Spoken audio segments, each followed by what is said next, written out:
Side खबरों के लिए सब्सक्राइब करें फ्लेम मीडिया और उसके बाद बेल आइकन को प्रेस करें ताकि सबसे पहले आपको मिले एक्सक्लूसिव खबरें।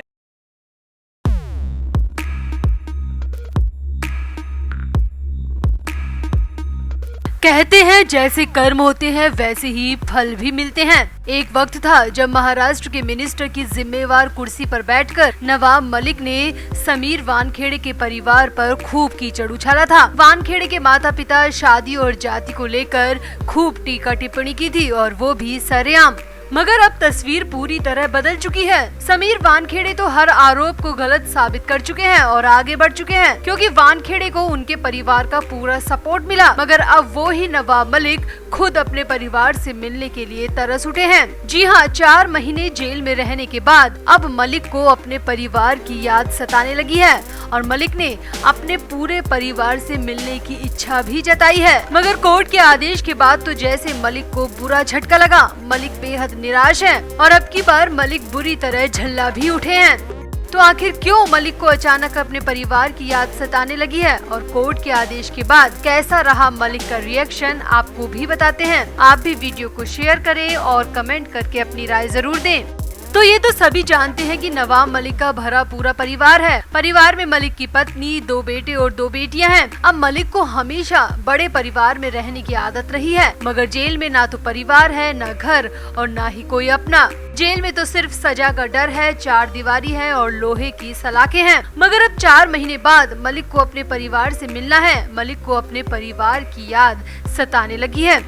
अब मलिक की तरफ से विधान परिषद के चुनाव को लेकर कोर्ट में एक अर्जी लगाई गई थी, मगर बॉम्बे हाई कोर्ट ने मलिक की उस अर्जी को खारिज कर दिया। 20 जून को होने वाले चुनाव को लेकर कोर्ट ने ये कहते हुए राहत देने से मना कर दिया कि कैदी को वोटिंग का अधिकार नहीं होता। अब मलिक को पहले लग रहा था कि वो जब 20 जून को एक दिन के लिए जेल से बाहर निकलेंगे तो अपने परिवार से भी मिल पाएंगे। मलिक इस बात को लेकर काफी उत्साहित भी थे कि वो 4 महीने बाद अपने परिवार से मिलने जा रहे हैं, क्योंकि अस्पताल में इलाज के दौरान भी सिर्फ एक बेटी को ही मिलने की इजाजत थी। बाकी परिवार वाले अब तक मलिक से मिले ही नहीं, ना तो मलिक से मिले और ना ही ईडी के समन के जवाब में पहुंचे।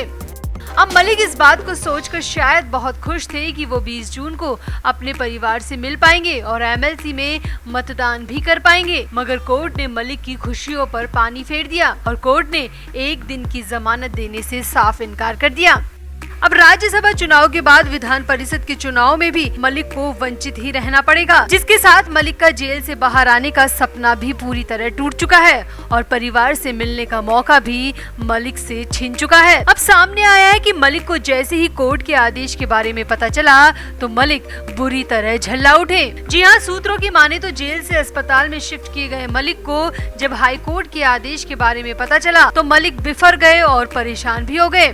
अब सामने आया है कि 20 जून को मलिक का 63वां जन्मदिन है और इसीलिए मलिक की इच्छा थी कि वो इस दिन अपने परिवार से मिले, मगर ऐसा अब संभव नहीं होगा। वैसे भी अगर कोर्ट मलिक को वोटिंग के लिए रिहाई भी दे देती तो पुलिस सिक्योरिटी के बीच मलिक का परिवार से मिल पाना मुश्किल ही होता, क्योंकि वैसे भी मलिक का परिवार मलिक की गिरफ्तारी के बाद से कहीं गुमसा हो गया है। ईडी की तरफ से लगातार मलिक की पत्नी और दोनों बेटों को समन जारी किए गए हैं, मगर पत्नी और दोनों बेटों ने अभी तक ईडी के एक भी समन का जवाब नहीं दिया और ना ही ईडी दफ्तर में पूछताछ के लिए पेश हुए। आसपास के लोगों की भी माने तो मलिक का परिवार मलिक की गिरफ्तारी के बाद से दिखाई भी नहीं दिया, इसीलिए मलिक रिहा होकर भी शायद अपने परिवार से मिल नहीं पाते।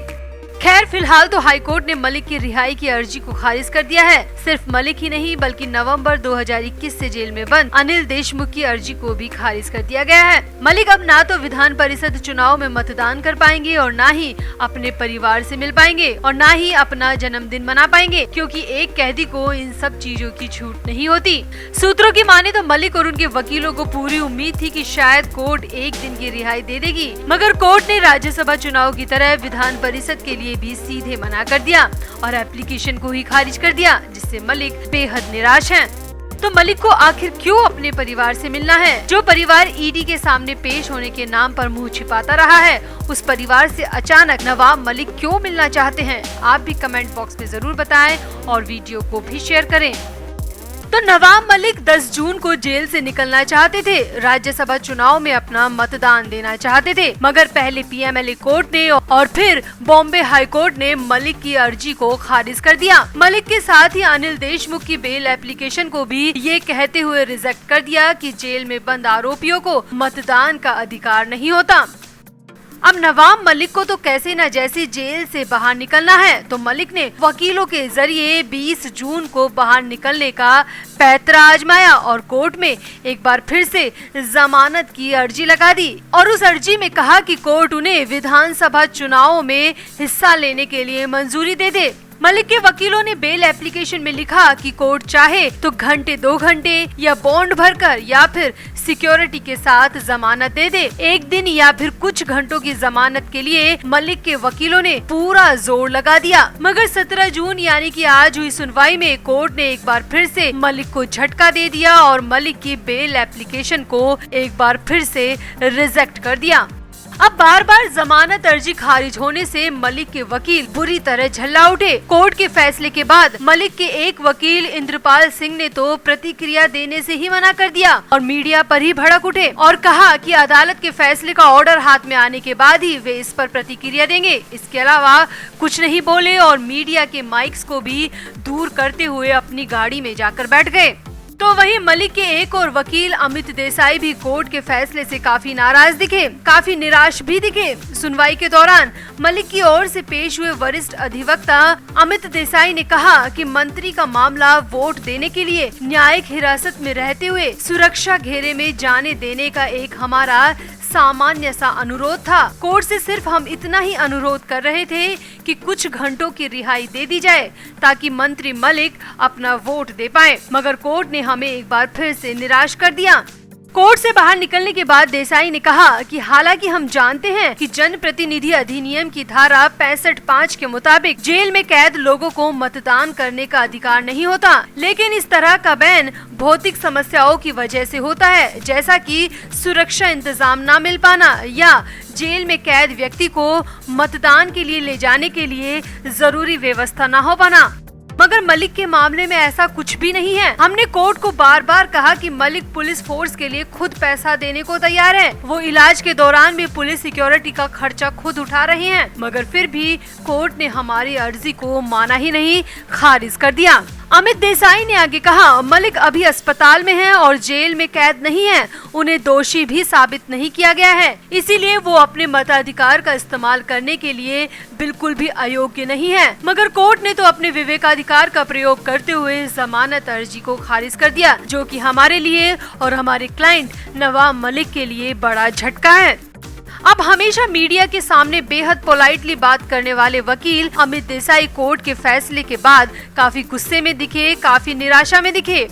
वहीं दूसरी तरफ कोर्ट के इस फैसले के बाद सांसद संजय राउत भी उखड़ गए और सांसद संजय राउत ने तो कोर्ट की अवमानना करने में भी देर नहीं लगाई। सांसद संजय राउत ने कहा कि बॉम्बे हाई कोर्ट के कंधे पर बंदूक रखकर कौन क्या कर रहा है ये हम अच्छी तरह जानते हैं। मलिक को दोषी नहीं ठहराया गया है, उन्हें अवैध रूप से जेल में रखा गया है। राउत ने कहा, लोकतंत्र ने उन्हें राज्यसभा और विधानसभा परिषद के लिए वोट देने का अधिकार दिया है, लेकिन ऐसा लगता है कि संसदीय लोकतंत्र को बंद करने का समय आ चुका है और कोर्ट को ऊपर से कौन चला रहा है ये भी हमारी समझ में आ रहा है। अब कुल मिलाकर मलिक को 20 जून को भी एक दिन की रिहाई न मिलने से उनके खेमे के लोग बुरी तरह नाराज हैं, गुस्सा हैं और भड़के हुए भी हैं। मगर कोर्ट के फैसले को भले ही गलत कह दे, मगर कर कुछ नहीं सकते।